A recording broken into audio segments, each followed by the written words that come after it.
ये HTP class में मैं आपका हार्दिक स्वागत करता हूं। जैसा कि आज चैप्टर नंबर 1, 2, 3, 4 और 5 का क्या करेंगे, पीछे के क्वेश्चन और उनका ओवरऑल रिवीजन क्वेश्चन कहां से कैसे उठ सकता है। ठीक है, फर्स्ट चैप्टर शल्य चिकित्सा की सामान्य जानकारी, यानी कि शल्य चिकित्सा की सामान्य जानकारी में क्या है। सबसे पहले तो फर्स्ट चैप्टर में क्या है, सर्जरी की परिभाषा,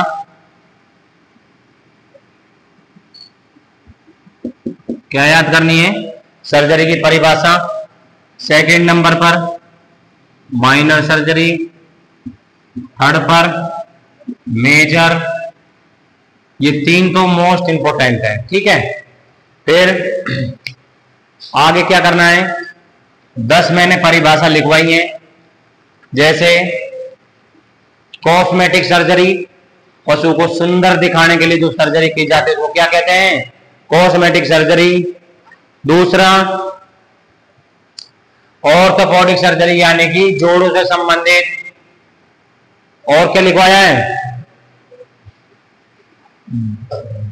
डेंटल सर्जरी, यानी दांतों से संबंधित जो सर्जरी की जाती है उसको क्या कहते हैं, डेंटल सर्जरी। अब पीछे के क्वेश्चन पर आइए। पीछे क्वेश्चन है फर्स्ट शल्य चिकित्सा, दूसरा माइनर सर्जरी, तीसरा कंटामिनेशन, चौथा एंटीसेप्टिक और पांचवा रक्त स्तंभक। ठीक है, तो सबसे पहले तो क्या याद करनी है, सर्जरी। ये मैंने इनकी क्लास अच्छी तरह डाली हुई है। तो सबसे पहले क्या है, सर्जरी। दूसरा क्या है, माइनर। माइनर यानी क्या, छोटी सर्जरी, जो जिसमें पशु की जान को खतरा ना हो। अगला है तीसरे नंबर पर क्या है, कंटामिनेशन। कंटामिनेशन की परिभाषा क्या लिखवा रखी है, देखो ये रहा।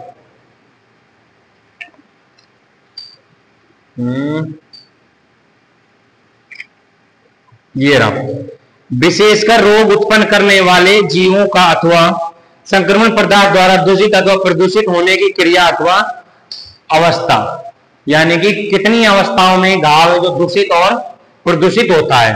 ठीक है, अगला है एंटीसेप्टिक। अब एंटीसेप्टिक की परिभाषा देखो, ये रही, जीवित ऊतकों में सूक्ष्म जीवों को मारना, जीवित ऊतकों में सूक्ष्म जीवों को मारना अथवा उनकी वृद्धि विकास को रोकना। विकास को रोकते हैं, उन्हें एंटीसेप्टिक कहते हैं। जैसे मान के चलो आज तुम्हारे बुखार है, तो बुखार है तो क्या लोगे, टैबलेट लोगे। टैबलेट कैसी लोगे कि जो तुम्हारे अंदर एंटीबॉडी बन रही, मतलब उनके खिलाफ, बुखार के खिलाफ वायरस बन रहा है, उसके खिलाफ एंटीबॉडी एंटीबायोटिक टैबलेट लोगे तो क्या करेगी वो, बुखार के जो भी वायरस है वो खत्म क्या करेगी, क्या करेगी, उनके खिलाफ एंटी काम करेगी। इसी प्रकार क्या है, एंटीसेप्टिक। जैसे यहाँ पर जीवाणु है, विषाणु है, कीटाणु है, तो इन पे एंटीसेप्टिक लगाएंगे तो एंटीसेप्टिक क्या करेगी, वो जीवाणु विषाणु को बिल्कुल क्या हटा देगी। ठीक, अगला है रक्त स्तंभक। सीधी सीधी परिभाषा रक्त स्तंभक क्या है, रक्त वाहिनियों से रक्त स्राव को रोकना। रक्त वाहिनियों से रक्त स्राव को रोकना, कट जाती है जैसे मान चलो यहां से वेन, तो क्या हो जाते हैं, रक्त बहता है, इसी को रोकने को क्या बोलेंगे, रक्त स्तंभक। तो फर्स्ट चैप्टर में ये कर लिया। अब ये फर्स्ट चैप्टर के पीछे क्वेश्चन देख लो और आप स्क्रीनशॉट ले लेना और इसकी प्रैक्टिस करना। अपने नोट्स में ये मिलाना, नहीं मिले तो मेरे को ये बताना। दूसरे नंबर चैप्टर पे आ जाओ। दूसरा चैप्टर है अपना निसंक्रमण। दूसरा चैप्टर क्या है, निसंक्रमण। देखो शब्द को दो भागों में बांट लो। नी मतलब क्या है, नहीं। संक्रमण यानी क्या है, किसी चीज में विषाणु, कीटाणु, मिट्टी वगैरह या मवाद वगैरह पड़े उसको क्या बोलते हैं, संक्रमण। यानी ऐसी स्थिति जिसमें क्या नहीं है, संक्रमण नहीं है, यानी कि जीवाणु विषाणु रहित स्थिति को क्या बोलते हैं, निसंक्रमण। तो सबसे पहले क्या क्वेश्चन उठेगा इस चैप्टर से, निसंक्रमण किसे कहते हैं। देखो चैप्टर का नाम है क्या, निसंक्रमण। क्या है, निसंक्रमण। निसंक्रमण वह विधि है जिसके द्वारा उपकरणों को जीवित सूक्ष्म जीवित जैसे जीवाणु, विषाणु, फफूंदी आदि से, उनकी स्फोट स्थिति से मुक्त की क्रिया को क्या कहते हैं? निसंक्रमण। अब देखो बुक की भाषा तो बुक की है। जैसे ये अपनी बॉडी है, ठीक है, बॉडी का कोई भी पार्ट है, इस पर मिट्टी वगैरह कीटाणु वगैरह लग रहे हैं, तो ये कीटाणु मिट्टी साफ कर दी तो ये क्या हो गया? निसंक्रमण हो गया। और निसंक्रमण किससे किया वो अभी आगे पढ़ेंगे। तो सबसे पहले क्वेश्चन क्या उठता है? निसंक्रमण किसे कहते हैं? अब निसंक्रमण किसे कहते हैं आ गया ना समझ? ऐसी स्थिति यानी कि सूक्ष्म जीव, जीवाणु, विषाणु, फफूंदी से मुक्त रहित स्थिति को क्या बोलते हैं? निसंक्रमण। क्या बोलते हैं? निसंक्रमण। अब अगला क्वेश्चन कैसे उठ सकता है? निसंक्रमण की विधियां। निसंक्रमण की विधियां 2 नंबर में तो क्या आ सकता है? सिर्फ निसंक्रमण किसे कहते हैं। और यही क्वेश्चन अगर 3 नंबर या 4 नंबर में आएगा तो कैसे आएगा? निसंक्रमण की विधियों को लिखिए। अब निसंक्रमण की कितनी विधि बताई थी मैंने? 4। कितनी बताई थी? 4। पहली कौन सी है? ताप द्वारा। पहली कौन सी है? ताप द्वारा। दूसरी पानी में उबालकर, पानी में उबालकर। तीसरी रासायनिक। चौथी विकिरण। तो पहली में तो क्या है? ताप यानी क्या? एक तो होती है शुष्क ताप और एक होती है सीधी लो। शुष्क ताप और सीधी लो। अब ये जैसे आपको विस्तार पूर्वक पढ़ना है तो नोट्स आपने लिखे हैं उनमें पढ़ना, लेकिन मैं सिर्फ क्वेश्चन बता रहा हूं क्वेश्चन कैसे हो सकता है। निसंक्रमण किसे कहते हैं? निसंक्रमण की विधियां लिखिए, ठीक है। अब आगे देखिए, निसंक्रमण की विधियां हो गई और चैप्टर में क्या आ सकता है? जी हाँ, और इसमें क्या है? ऑटोक्लेव। ऑटोक्लेव मैंने क्या बताया था बताओ? ऑटोक्लेव का मतलब होता है ये रहा, देखो ऑटोक्लेव का डायग्राम देखो पहले तो।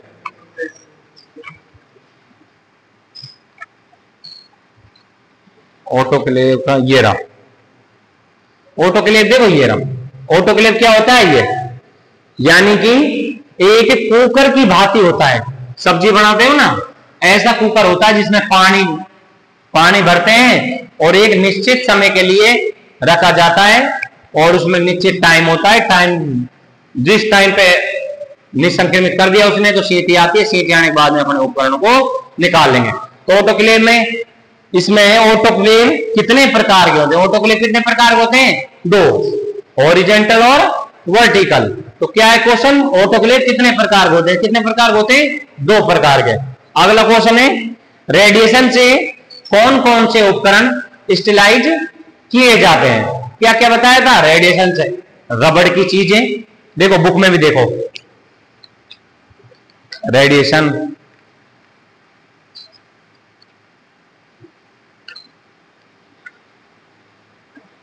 ये रहा। देखो रेडिएशन में क्या लिखा हुआ है? डिस्पो सिरिंज, मैंने क्या बोला था? रबड़ की चीज, यानी catheter, endotracheal tube, IV set, surgical mask. सिर्फ क्वेश्चन में यही पूछा गया है, रेडिएशन से कौन कौन से उपकरण स्टेलाइज किए जाते हैं। अब देखो इसमें बुक में स्पष्ट डाला है, इनका उपयोग मुख्य रूप से निम्न उपकरण को स्टेलाइज करने के काम में लिया जाता है। कौन कौन से उपकरण? डिस्पो सिरिंज, यानी कि जिस सुई से तुम भैंस के लगाते हो ना, वो पीछे की जो सिरिंज होती है, तो आगे क्या होती है? निडिल, और पीछे क्या होती है? सिरिंज। निडिल तो होती है 1 टाइम यूज और सिरिंज होती है अनेक टाइम यूज। तो उसको किससे करोगे? उसको करोगे रेडिएशन द्वारा। आईवी सेट रबड़ का होता है। आईवी सेट क्या होता है? जिस नली से तुम बोतल चढ़ाते हो,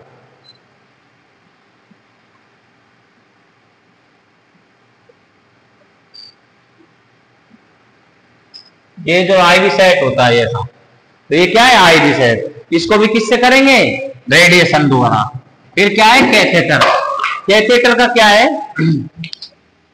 कैथेटर का मतलब होता है यूरिन ट्रैक अवरुद्ध होने पर पशु के जो लगाया जाता है उसको बोलते हैं कैथेटर। रबड़ नुमा होता है, ये ऐसा होता है। ये क्या है? अपना कैथेटर रबड़ का।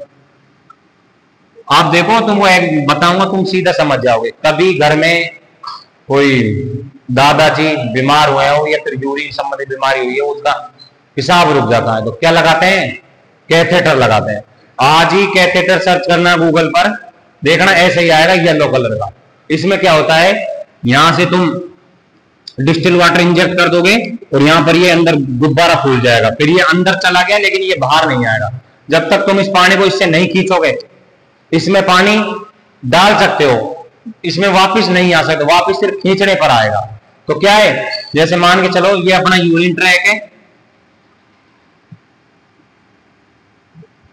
यहां पर ये छेद है, ठीक है, यहां पर ये क्या है, कैथेटर डाल दिया। कैथेटर डालने के बाद में क्या है, यहां पर ये फूल गया, अब ये इसमें रह जाएगा और इस छेद से क्या आता रहेगा, यूरिन आता रहेगा कंटिन्यूअस। तो क्या होगा, अगर फिर ये कैथेटर तुमको निकालना है, यहां से तुमने डिस्टिल वाटर इंजेक्ट किया, तो इस डिस्टिल वाटर को वापस खींच लो और ये फिर इसी फॉर्म में आ जाएगा, सीधी फॉर्म में, इसको नीचे खींच लो। तो सिर्फ अभी क्या पढ़ रहे हैं, स्टेलाइज किससे करते हैं, रेडिएशन द्वारा। अगला क्या है, सर्जिकल मास्क, यानी कि जो मास्क लगाते हैं सर्जरी में, वो भी स्लाइड किससे किया जाता है, रेडिएशन द्वारा। ठीक, अब एक बार ये देख लो, एक क्वेश्चन है, निसंक्रमण किसे कहते हैं, इसकी कितनी विधियां हैं, किसी एक विधि का वर्णन कीजिए। निसंक्रमण बता दे किसे कहते हैं, निसंक्रमण की विधियां कितनी है, 4। कौन कौन सी, ताप द्वारा, उबालकर, रेडिएशन द्वारा और रासायनिक द्वारा। 4 विधियां हैं, किसी एक विधि के बारे में विस्तार से याद करना। ये क्वेश्चन तुम्हारे 4 नंबर क्वेश्चन आ सकता है और मैंने शायद पिछले टेस्ट में तुमको दिया भी था। ठीक है, अब ये चैप्टर के पीछे क्वेश्चन देख लो, स्क्रीनशॉट ले लेना, सही आ रहा है, ठीक है। अब आ जाओ चैप्टर नंबर 3 पर।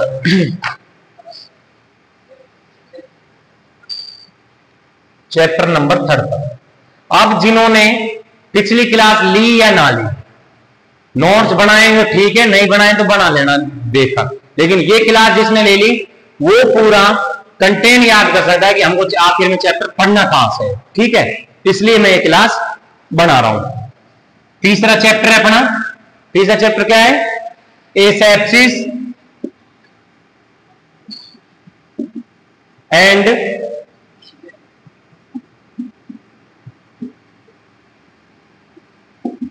सेप्सिस। ठीक है, चैप्टर का नाम ही है, मैंने तुमको बार बार बता रहा हूं, सॉरी SP आएगा,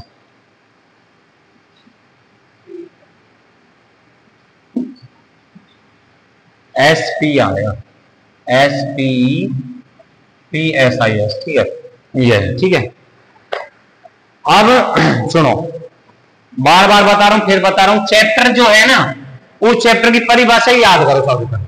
क्या हो गया, ये क्या है, ए लग रहा है और इसका मतलब क्या है, इन्फेक्शन। ए यानी क्या, एब्सेंस। ए यानी क्या, एब्सेंस, यानी कि निसंक्रमण की विधि को क्या बोलते हैं, एसेप्सिस, और संक्रमण हो रहा है जिसको क्या बोलेंगे, सेप्सिस। तो सबसे पहले देख के परिभाषा याद हो गई। अब आ गया ये चैप्टर में और क्वेश्चन कैसे उठ सकता है। देखो इस चैप्टर में सिर्फ इतना ही है। एसेप्सिस किसे कहते हैं, शल्य चिकित्सा को एसेप्सिस स्थिति हेतु किन किन बातों का ध्यान रखना चाहिए, ये मैंने आपको 3rd चैप्टर में बहुत ही अच्छी तरीके से लिखवाया है।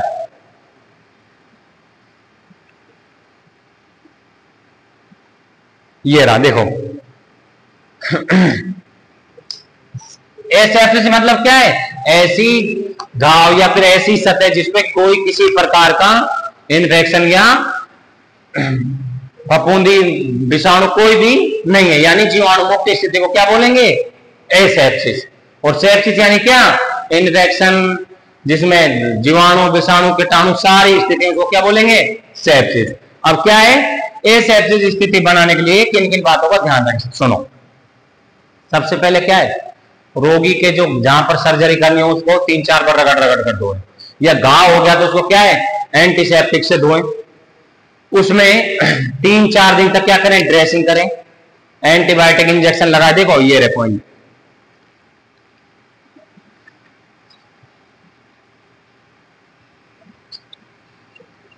शल्य चिकित्सा के दौरान वह बाद में एसेप्सिस के लिए निम्न बातों का ध्यान रखना चाहिए। पशु के शरीर को साबुन व पानी से रगड़ रगड़ कर साफ करें ताकि पशु के शरीर पर लगी धूल, मिट्टी, गोबर आदि हट जाए। दूसरा, बाल साफ करें। बाल साफ करने का मतलब क्या है? जैसे घाव पर बाल आ रहे हैं तो घाव में बाल लगेंगे, और बाल है जो क्या नहीं होने देंगे? क्लोटिंग यानी थक्का नहीं जमने देंगे। क्या नहीं जमने देंगे? रक्त का थक्का नहीं जमने। वो बाल उसमें क्या है? तो रेजर से क्या करो? बाल साफ करो। धीरे धीरे एक एक करके पॉइंट सारे नोट से याद कर लेना। इस चैप्टर सिर्फ एक ही क्वेश्चन हो सकता है, और एक ही क्वेश्चन इस चैप्टर के पीछे भी दिया हुआ है। ये देखिए, ये रहा क्वेश्चन। ठीक है, अब आ जाइए चैप्टर नंबर 4 पर।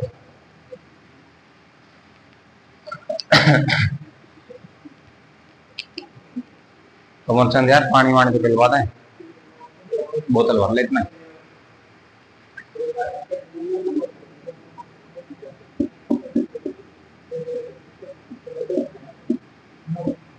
निश्चेतन लंबा चला ये चैप्टर, काफी क्लास है चैप्टर की चैनल पर, लेकिन फिर भी एक बार इसका ओवरऑल व्यू देख लेते हैं। क्या है निश्चेतन? यानी कि वो अवस्था या फिर वो स्थिति जिसमें पशु को या पशु की शल्य क्रिया करनी हो, उसमें पशु की केंद्रिका तंत्रों को, नर्व्स को महसूस करने की क्षमता को लुप्त कर दिया जाता है। उसको क्या कहते हैं? निश्चेतन। अब सुनो, बुक में क्या परिभाषा देखो। किसी औषधि के माध्यम से स्थानीय अथवा केंद्रिका तंत्रिका तंत्र के ऊतक की गतिविधियों को वह मंद करके शरीर के किसी अंग विशेष अथवा पूर्ण शरीर की संवेदनाओं को लुप्त करने की स्थिति को क्या कहते हैं? निश्चेतन कहते हैं। यानी कि सुनो,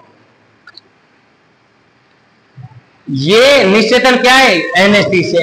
इंग्लिश में क्या बोलते हैं निश्चेतन को? एनेस्थीसिया। शरीर पर कोई भी सर्जरी करनी हो, जैसे ये पशु का शरीर है, ठीक है, मान लेना पशु, लग तो नहीं रहा पशु है, ठीक है। तो इसमें क्या है? किसी भी एरिया की सर्जरी करनी हो तो वहां की क्या करो? संवेदनाओं को लुप्त कर दो। संवेदनाओं को लुप्त का मतलब क्या है पता है? यानी कि उस जगह को महसूस करने की क्षमता को लुप्त कर दो। यानी कि जैसे ये तेरी अंगड़ी है, इस अंगड़ी में मैं काटनी है, ये अंगड़ी मेरी, मतलब ये अंगड़ी तेरी काटनी है मेरे को, तो क्या करो? इसको यहां पर सॉरी, एक एग्जांपल देता हूं, आपको सीधा समझ आ जाएगा। गर्म भगोनी है पानी की, उसमें तुम पानी के टच करते हो, वो फील तो यहां से करिए, लेकिन यहां का जो नर्व से जो मैसेज कहां पर गया? ब्रेन। तो ब्रेन ने मैसेज दिया कि गर्म है, इसको तुरंत हटाया जाए, इसको तुरंत हटाया जाए। बिना ब्रेन के मैसेज के तुम कुछ भी तुम्हारी बॉडी एक्टिविटी नहीं कर सकते। तो क्या होता है? ब्रेन ने मैसेज करा कि गर्म है, इसको जल्दी से आपको हटाया जाए। तो वो जो मैसेज गया है, उस मैसेज को लुप्त करने का काम जो करता है, कौन करता है? एनेस्थीसिया। बैठ रहा है ना समझ कुछ कह रहा हूं जो मैं? तो सबसे पहले क्या है? एनेस्थीसिया की परिभाषा। आगे क्वेश्चन देखिए, इसे कैसे क्या उठ सकता है। लंबा चैप्टर भाई से तो कम से कम नहीं तो पेपर में 8 से 7 नंबर का होता है। चलो कोई नहीं, इसमें साइड डाल लेंगे। पहला क्या दिया है? निषेधक। निषेधक, निषेधन तो होता है वो औषधि जो बेहोश कर दिए। निषेधन क्या होता है? वो औषधि जो होश में ला दे, ठीक है।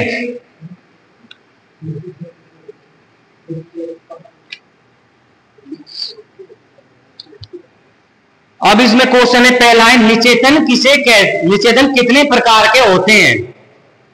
निषेधन कितने प्रकार के होते हैं? कितने प्रकार के लिखवाए निषेधन? निषेधन 3 प्रकार के होते हैं। कौन कौन से? भूल गए ना इतने से देने में? 3 प्रकार के होते हैं, स्थानीय, क्षेत्रीय और संपूर्ण। जैसे कि सॉरी, स्थानीय क्या? एक जगह के लिए। क्षेत्रीय क्या? पूरे क्षेत्र के लिए। और संपूर्ण क्या? पूरा होल। बैठ गए ना समझ? यानी कि स्थानीय तो क्या, जैसे एक स्थान के लिए, ठीक है, एक स्थान। तो क्वेश्चन क्या है, निश्चेतन किसे कहते हैं, निश्चेतन कितने प्रकार होते हैं, तो क्या देना है आपको आंसर, निश्चेतन की परिभाषा। निश्चेतन 3 प्रकार के, परिभाषा लिख दिया आपने। अब डालोगे निश्चेतन 3 प्रकार के होते हैं, कौन कौन सा, स्थानीय, क्षेत्रीय और संपूर्ण।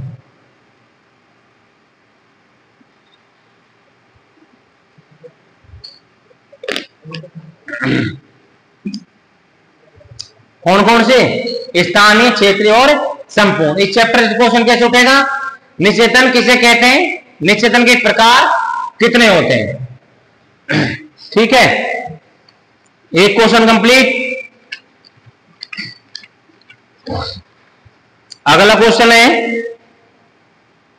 निश्चेतक देते समय किन किन बातों का ध्यान रखना चाहिए। देखो ये रहा, बुक में भी देख के चलो।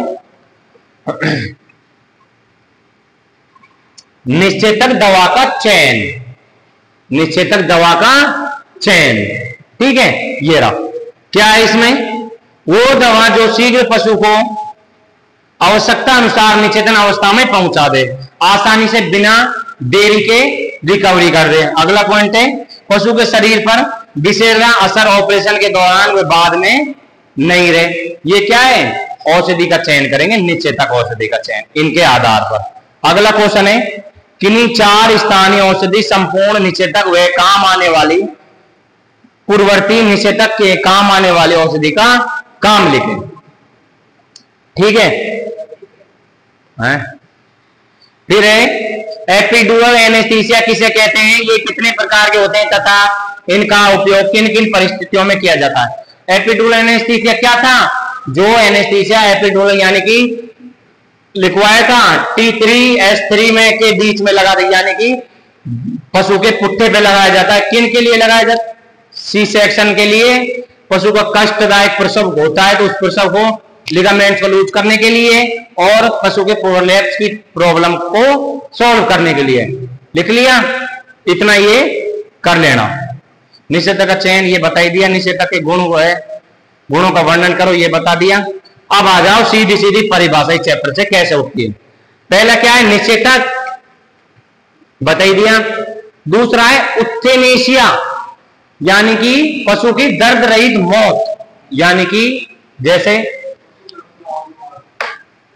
कोई पशु है, तुमको पता है इसकी मृत्यु निश्चित है और वो तड़प रहा है तुम्हारा आगे, तो क्या करो, उसको एनेस्थीसिया अधिक डोज मात्रा में दे दो, तो उसको क्या बोलेंगे, उत्थेनेशिया कर दिया। पशु के आई भी दे दो अधिक ओवरडोज, और पशु तुरंत मारे, उससे क्या होगा, पशु तड़पेगा नहीं। क्या नहीं होगा, पशु तड़पेगा नहीं, ठीक है। संपूर्ण निश्चेतन आधारित निश्चेतक यानी कि बैलेंस निश्चेतन लिखवा रखा है। सुंघाने वाले क्लोरोफॉर्म डाल दोगे, नर्व ब्लॉक, सींग को उखाड़ने के लिए कौन सी नर्व ब्लॉक की जाती है, वो इसमें हम डालेंगे। अब ये क्वेश्चन देख लो और स्क्रीनशॉट ले लेना, नोट्स में से क्वेश्चन कर लेना, नहीं हो तो फिर मेरे को दोबारा बताना। ये फिलप्स है, ये फिलप्स आपको एज इट इज मिल जाएगी, पेपर इनमें से ही फंसता है, ठीक।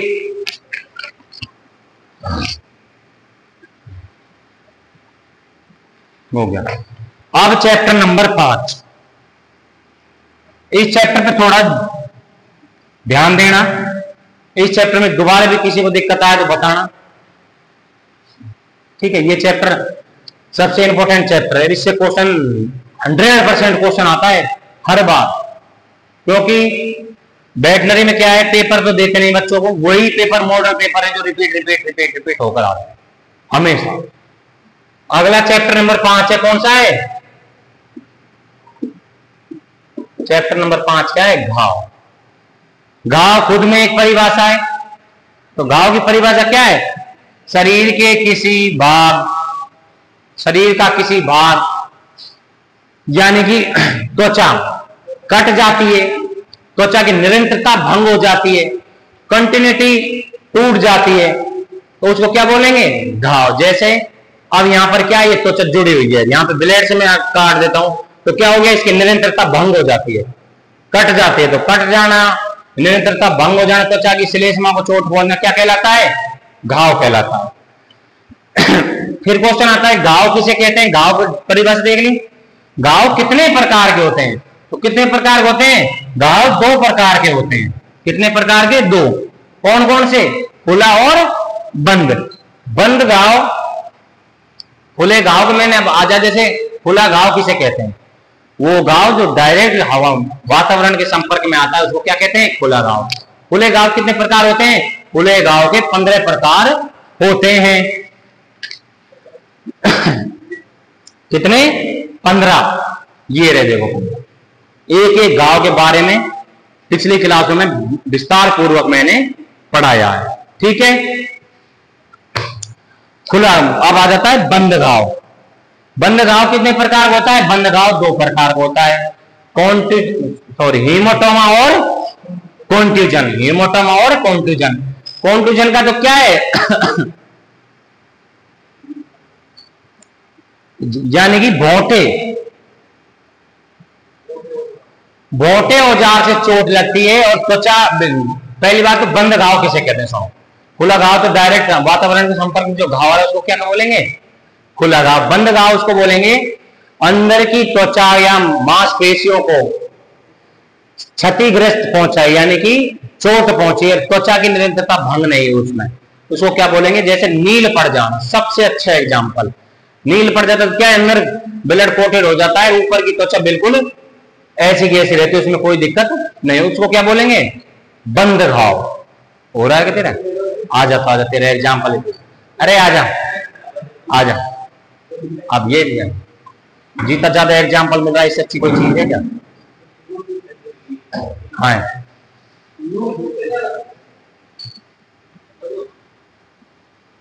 ये थोड़ा स्टूल पे खड़ा होगा, दिखा। चलो मैं दिखा देता हूं, पैर दिखा देगा और नजदीक लेगा।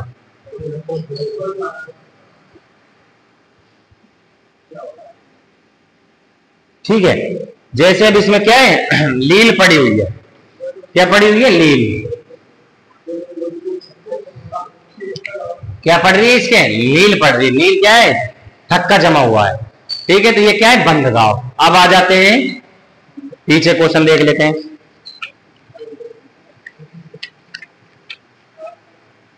देखो पीछे क्वेश्चन है, पेनिट्रेटिंग घाव, एबुलर घाव, पंचर घाव, परफोर्मेटरी घाव, लेसरेटेड घाव, प्रदूषित घाव या कॉन्ट्यूजन हेमाटोमा घाव। ये तो क्या है, परिभाषा।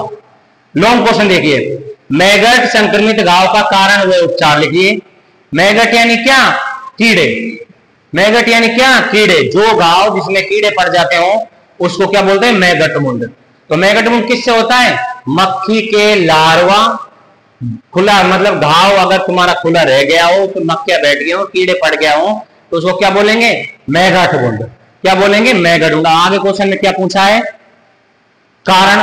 कारण किससे होता है, मक्खी के लार्वे से। उपचार क्या है, टर्पंटाइन ऑयल। डायरेक्ट घाव में टर्पंटाइन ऑयल का क्या बना दो, गोज बना के उसमें क्या लगा दो, उसमें भर दो घाव में। टर्पंटाइन ऑयल का गोज उसमें घाव में भर दो, और ये घाव जल्दी ही भर जाता है।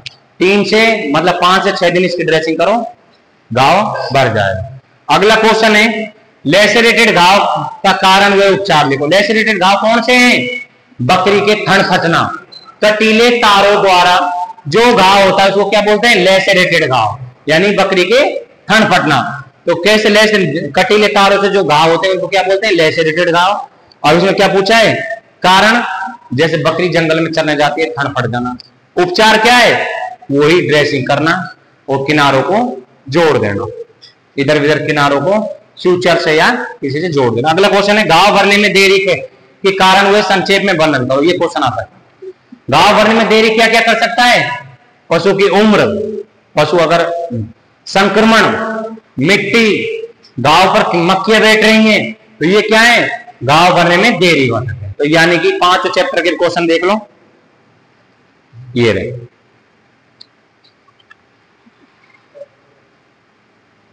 अब सभी के पास पूरी क्लास में क्वेश्चन आ चुके हैं, नोट्स 5 चैप्टर के कंप्लीट हैं। 5 चैप्टर अब मेरे को तुम्हारे क्या है, उंगलियों पर चाहिए।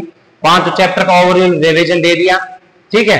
फिर भी किसी को किसी चैप्टर में दिक्कत हो, चौथे में क्या है, थोड़ा चौथा हैवी चैप्टर है, बड़ा चैप्टर है, उसमें भी किसी को दिक्कत हो कमेंट में बताना, और तुम पढ़ रहे हो तो बताना ही, ठीक है। चैप्टर छठा तब तक चालू नहीं करेंगे जब तक चैप्टर 5 तुमको बिल्कुल क्लियर नहीं हो जाए, ठीक है।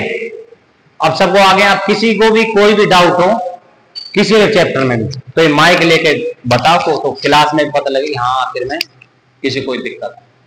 हाँ बोलो, खड़ा बताओ तुम बोलो, किसी भी बच्चे को कोई भी दिक्कत हो बता सकता है, क्योंकि 5 चैप्टर की नोट्स कंप्लीट, क्लास 5 चैप्टर की बरकरार डाल दिए, और आगे 5 चैप्टर के पीछे क्वेश्चन भी तुमको बता दिए। फिर भी कोई क्वेश्चन नहीं मिलता है, दोबारा मेरे को बताना, बुक में टिक लगवा के नोटबुक में ही लिखवा दूं आपके पास, ठीक है। ऐसे ही क्लास देखते रहिए, धन्यवाद।